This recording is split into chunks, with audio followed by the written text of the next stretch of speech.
100 साल पुराने इस पिरामिड के अंदर ऐसा क्या था जिसको सिर्फ देखने के लिए रिसर्चर्स ने एक रोबोटिक कैमरा पिरामिड के अंदर भेजा। एक जगह पर आकर रोबोटिक कैमरा रुक गया क्योंकि अब उसके सामने पत्थर का एक स्लैब था। रिसर्चर्स का मानना था कि इस स्लैब के पीछे जरूर कोई ऐसा राज छुपा है जो पिछले 4500 सालों से दफन है। ये राज इनको हर कीमत पर जानना था, इसलिए उन्होंने रोबोट के आगे एक ड्रिल मशीन लगाई जिसने उस पत्थर के स्लैब में बारीक छेद कर दिया।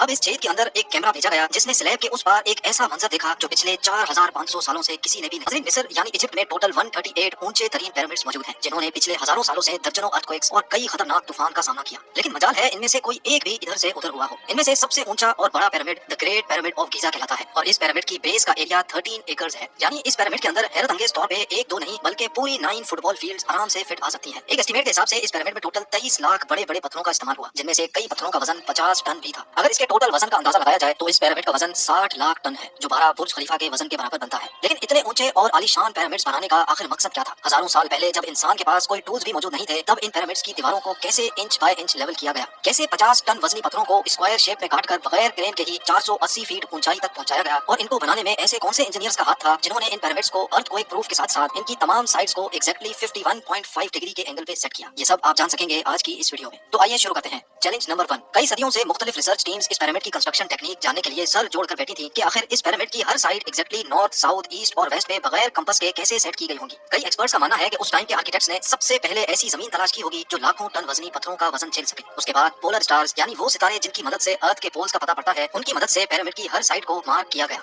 ना कोई कंपास और ना ही कोई ऑप्टिकल इंस्ट्रूमेंट, सिर्फ इस बेसिक टेक्निक से हजारों साल पहले इस पिरामिड की डायरेक्शन सेट की गई और वो भी जीरो एरर्स के साथ। Challenge number 2। अगला चैलेंज था जमीन को लेवल करने का। जिस 13 एकड़ की जमीन पर इस पिरामिड को बनना था उसका लेवल थोड़ा सा भी आउट होता तो 23 लाख पत्थरों के इस पहाड़ का खड़ा होना बिल्कुल भी मुमकिन नहीं था। अब इस जमीन को लेवल करने के लिए उस टाइम के इंजीनियर्स के पास ना ही लेजर लेवलर था और ना ही बबल लेवल। एक्सपर्ट्स का मानना है कि कंस्ट्रक्शन साइट की चारों साइड्स पर खड्डा करके उसमें पानी डाला गया होगा और फिर एक साइड के पानी के लेवल से दूसरे साइड के पानी के लेवल को मैच किया गया होगा। जो जमीन का हिस्सा पानी के लेवल से मैच नहीं कर रहा होगा उसको छेनी और हथौड़ों की मदद से काट कर लेवल किया गया होगा। कई एक्सपर्ट्स का मानना है कि एंशिएंट इजिप्शियंस ने इस सिंपल टूल का भी इस्तेमाल किया जिसकी दोनों साइड्स पे लकड़ियां और उसके ठीक सेंटर पे एक रस्सी से पत्थर बंधा हुआ है। अगर पत्थर जमीन से टच हो गया और उसकी रस्सी ठीक सेंटर लाइन पे आ रही होगी तो इसका मतलब है कि बीच की जमीन परफेक्टली लेवल्ड है।